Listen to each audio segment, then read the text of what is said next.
Oi pessoal, para esse vídeo nós queremos estabelecer uma relação muito bonita entre os multiplicadores de Lagrange e os autovalores de uma matriz. Vamos relembrar ou pelo menos introduzir alguns conceitos. Se a gente tiver uma matriz simétrica, então eu coloquei uma matriz genérica aqui A, B e B e C. Lembra que a matriz simétrica, esses dois aqui tem que se repetir. A gente pode, uma matriz simétrica aplicada num vetor xy, a conta já está feita aqui. Todo mundo sabe colocar aqui um vetor xy e fazer a multiplicação de matriz. Então, uma matriz calculada no vetor xy com A, B e B e C, está aqui a expressão dela. Isso aí eu acho que é fácil. Um ponto é, nós podemos definir uma função, que é uma função muito famosa em matemática, que a gente chama a forma bilinear da matriz, que simplesmente é a função do vetor, a função em x e y, é o produto interno entre a matriz aplicada em x e y vezes o próprio xy. E nesse nosso caso, se a gente tem a cara da matriz com essas letras, a gente vai obter rapidamente que a nossa função é ax2 mais 2bxy mais cy2. É simples você fazer essa conta. Tudo bem?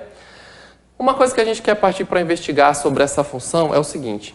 Em qual direção que, por exemplo, ela assume um valor máximo, em qual direção ela assume um valor mínimo, a gente vai pegar todas as direções do plano para investigar se essa função troca de sinal, se ela é sempre positiva, o que está acontecendo com uma expressão como essa, que, claro, está sempre remetendo à nossa matriz. E se a gente quer investigar em todas as direções, se a direção é o que importa, nós vamos pegar todos os vetores de norma 1 e investigar em torno disso. Ou seja, nós vamos pegar todos os vetores que estão no círculo unitário. E daí eu já coloquei aqui o meu vínculo. O meu vínculo é a função g, x2 mais y2, ser sempre igual a 1. Eu estou restringindo a minha função em todos os vetores de norma 1. Tudo bem? O primeiro passo, então, é usar os multiplicadores de Lagrange para achar os pontos críticos. Então eu quero saber, essa função aqui, claro, antes de mais nada, você está aqui no disco unitário, é um conjunto limitado e fechado. E essa função é contínua. Toda função contínua num limitado e fechado sempre assume máximo e mínimo. E a gente está atrás deles. Tá claro? Então, para a gente usar os multiplicadores de Lagrange, você já sabe. Você vai pegar o gradiente da f, vai ser um múltiplo do gradiente da g, dentro, obedecendo sempre esse vínculo. E aí você vai ter os pontos críticos, são os pontos que satisfazem esse sistema. Tudo bem?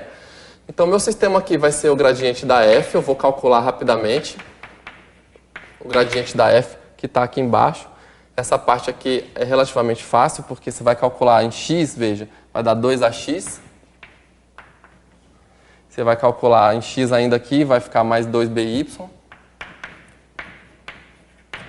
E essa parte aqui em x dá 0. Agora em y, ali vai dar 0, aqui vai ficar 2bx mais 2cy.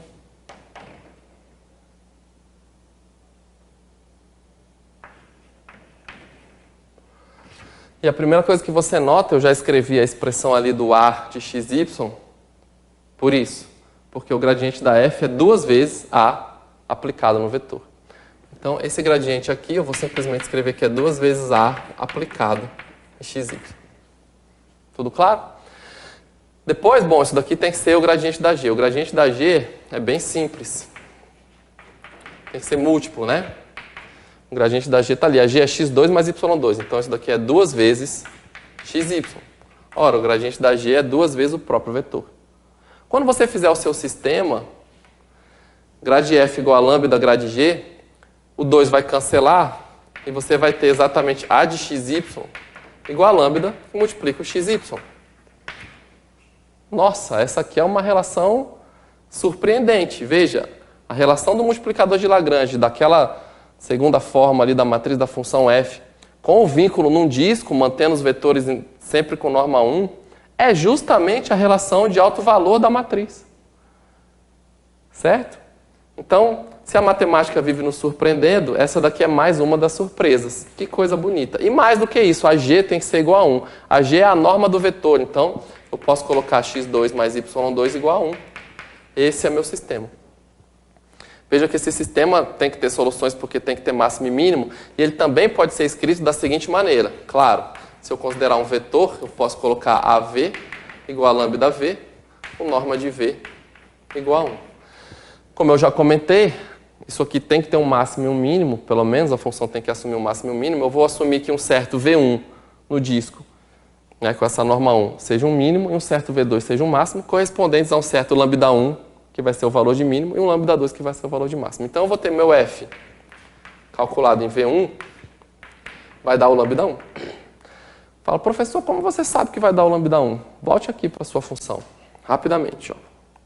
A sua função f de xy é a no vetor vezes o próprio vetor. Então, a sua função f de v ela é av vezes v. Mas av é lambda v. Então, isso daqui é lambda que multiplica a norma de v ao quadrado. Esse cara aqui, a norma de v ao quadrado é 1. Então, a sua função f calculada num alto vetor sempre vai dar o alto valor correspondente, porque a norma do vetor está sendo 1. Então, aqui, eu vou supor que tem um certo vetor v1, que vai dar o alto valor lambda 1, que, por exemplo, é o mínimo da função.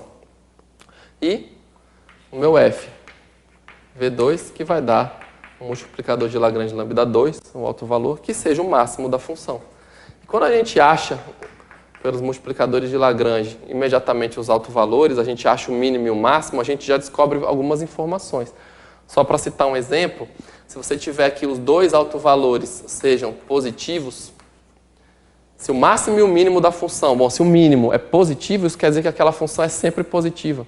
E aí a gente fala que a matriz que deu origem à função é definida positiva, ou seja, você pode colocar a matriz em qualquer vetor unitário, em qualquer vetor, multiplicar pelo próprio vetor, nunca vai dar negativo. Certo? Claro que poderiam ser ambos negativos, e a gente vai falar a mesma coisa. Então, a função é sempre negativa. E eles podem trocar de sinal, o que quer dizer que a sua função ali troca de sinal. Certo? Muito bem, vamos fazer um exemplo agora que está mais concreto aqui. Agora a nossa matriz foi dada. A nossa matriz é 1, menos 2 e 2. Veja se encaixa na hipótese que ela é simétrica. Esse é um ponto fundamental. Depois eu já escrevi aqui a sua f, e claro, a g é a mesma coisa de antes, tá? Então a sua f vai ser x2 menos 4xy mais 2y2. A g continua sendo o disco, ou seja, todos os vetores. Claro que essa função aqui é a norma de v ao quadrado, e claro que essa norma vai ter que dar 1, pelo mesmo motivo que eu já expliquei antes. E quando você faz o multiplicador de Lagrange, você chega aqui. Você chega aqui a v igual a lambda v e a norma de v é 1. Esse é o sistema de multiplicadores de Lagrange. Lembrando que isso daqui é o gradiente da f e isso daqui é o gradiente da g. Ambos multiplicados por 2, que eu já cortei o 2. Ótimo. Você fala, professor, como é que eu resolvo, então, naquele caso? Bom, para você resolver, você poderia passar isso daqui para lá e vai dar 0, certo? Então, você teria a menos lambda vezes a identidade. Aqui, como não tem a matriz, eu vou considerar que é a identidade que está multiplicando o vetor v, vezes v igual a 0. Tá? E, bom, a única forma disso daqui dar certo sempre para os vetores de norma 1, a única forma disso daqui dar certo é que o determinante dessa matriz seja 0. Esse é o ponto.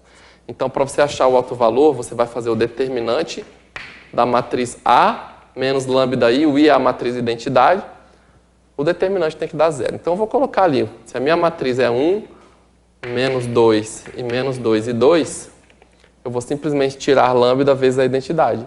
Lembrando que a identidade é 1 aqui, 0 aqui e aqui é 1 também. Então, eu vou ficar com o determinante de 1 menos lambda, menos 2 e 2 menos lambda igual a 0. Assim, com esse determinante igual a 0, você vai achar os autovalores da matriz. E, bom, quando você multiplicar aqui para fazer o determinante, você vai ter 1 menos lambda, que multiplica 2 menos lambda, menos 2 vezes menos 2. Então, aqui você não pode se perder, tem 3 menos, tá?